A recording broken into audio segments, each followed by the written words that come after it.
और धीरे धीरे महाराज प्रतीप पहुंच जाते हैं जमुना जी के गंगा जी के किनारे पर।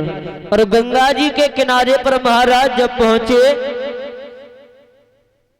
तो ध्यान रखना भक्तों कि गंगा जी की रेती में महाराज ने देखा एक सुंदर सा बालक खेल रहा है। और सुंदर सा बालक महाराज प्रतीप ने भक्तों जब देखा तो विचार किया, बारे परमात्मा क्या नसीब है कि हमारे घर में तो वैसे भी किसी ने जन्म नहीं लिया और हमें लगता ये बालक भी यहाँ पे अकेला है।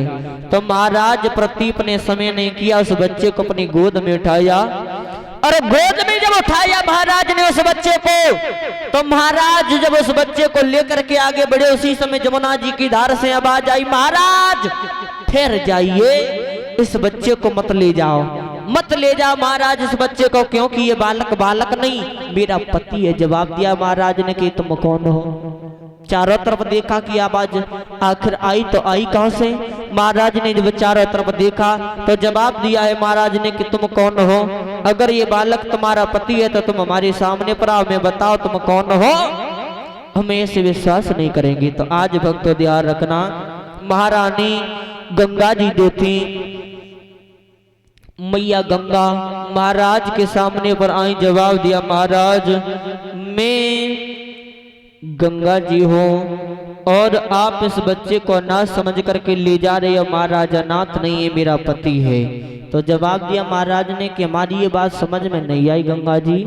तो जवाब दिया है कि महाराज मैं तुम्हें बता रही हूँ, ध्यान दे करके सुनना कि एक दिन का समय था, देवलोक में ब्रह्मा जी की सभा लगी हुई थी। बड़े बड़े देवता ऊंचे ऊंचे आसनों पर बैठे थे।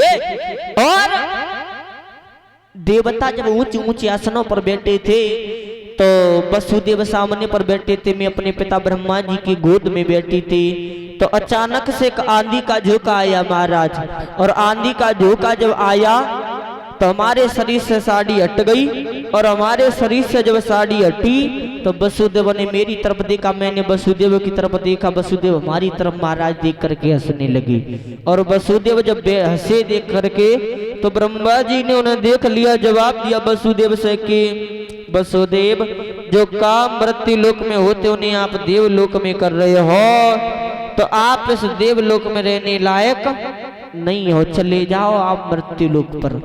तो वसुदेव ने दोनों हाथ जोड़े ब्रह्मा जी के। जवाब दिया, ब्रह्मा जी हमसे ऐसी कौन सी गलती बन गई हमें बताओ। ब्रह्मा जी ने कोई जवाब नहीं दिया। वसुदेव ने फिर से वही बात पूछी कि महाराज हमसे कौन सी गलती बन गई आप हमें बताओ। लेकिन भक्तों ब्रह्मा जी ने फिर से कोई जवाब नहीं दिया।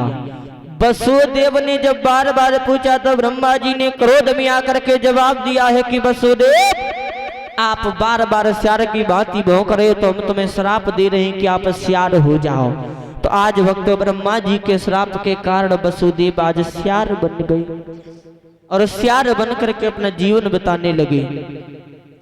जब मृत्यु लोक पर आए हैं वसुदेव, तो वसुदेव का रोजाना का समय था, नियम था कि रोजाना वसुदेव श्यार के वेश में गंगा जी के किनारे पर आकर के बैठ जाते थे, थोड़ी देर रुकते थे फिर चली जाती थी। गंगा जी ने रोजाना देखती थी। एक दिन मन में विचार आया कि आखिर आज ये श्यार आए तो हमें से पूछेंगे तो जरूर कि आखिर ये है कौन। तो जिस समय श्यार वो आया गंगा जी के किनारे पर, उसी समय गंगा जी देख रही हैं वसुदेव श्यार के वेश में बैठे गंगा जी देख रही हैं। और वसुदेव उसी समय अपनी पिछली याद करते हैं। क्या आरे के श्राप के कारण वसुदेव और मृत्यु लोक आए।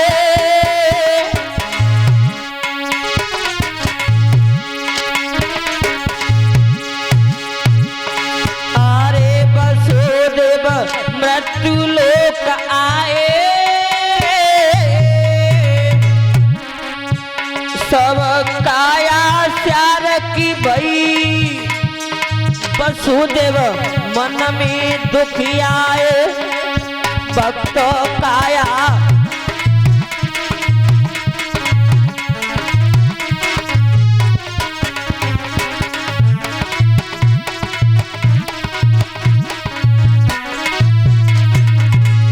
वसुदेव विचार कर रहे हैं कि वो भी हमारा एक समय था कि हम अपने जीवन को व्यतीत कर रहे थे देवलोक में। वसुदेव बहुत दुखी हैं, विचार कर रहे हैं। उसी समय गंगा जी सामने पर आई। गंगा जी ने जवाब दिया और जवाब दे करके बोली गंगा जी वसुदेव से, क्या? अरे गंगा ने गिरायो चारी है,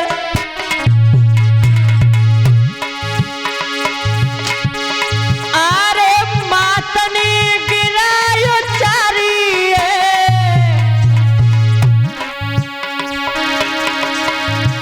तुम कौन से ख्वाब में खुए खड़े क्यों पार हमारी है? अब तो कौन से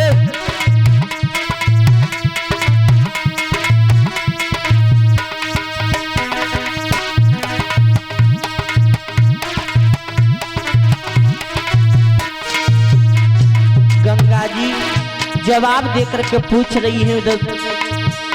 बोला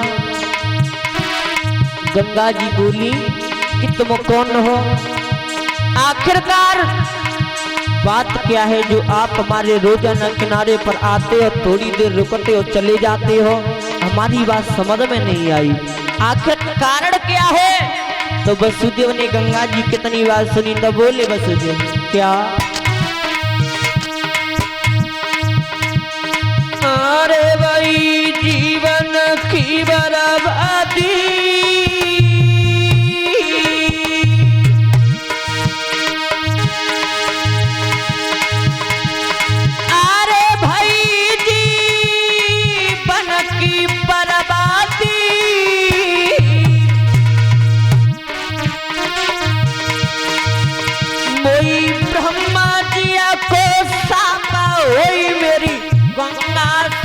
शादी अब तो ब्रह्मा जी को सापा हुई मेरी गंगा संग शादी। भक्तों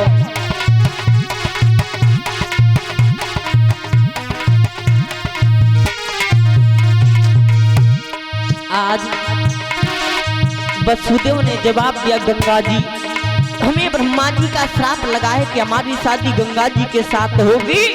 और वसुदेव पिछली याद करके दुखी हुआ। कैसे?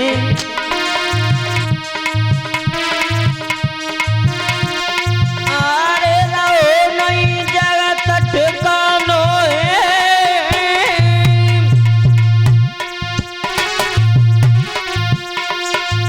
और करके पिछली याद सारी पछतानो है।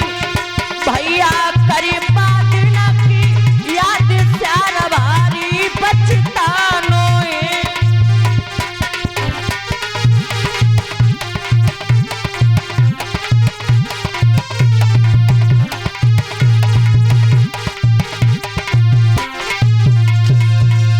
आज गंगा जी से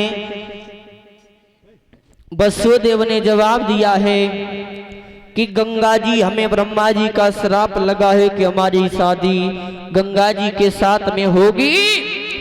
और ध्यान रखना भक्तों, जब इतनी बात सुनी तो गंगा जी से जवाब दिया तो हमारे साथ विवाह करना चाहते हो? जवाब दिया बिल्कुल। तो गंगा जी ने जवाब दिया है कि वसुदेव हम शादी तो तुम्हारे साथ में कर लेंगे लेकिन हमारी एक शर्त है। कौन सी? तो जवाब दिया गंगा जी ने कि वसुदेव अगर आप हमारे गंगा जी में इधर से उधर उधर से इधर अगर 7 चक्कर लगा तो हम तुम्हारे साथ में अपना विवाह कर लेंगे।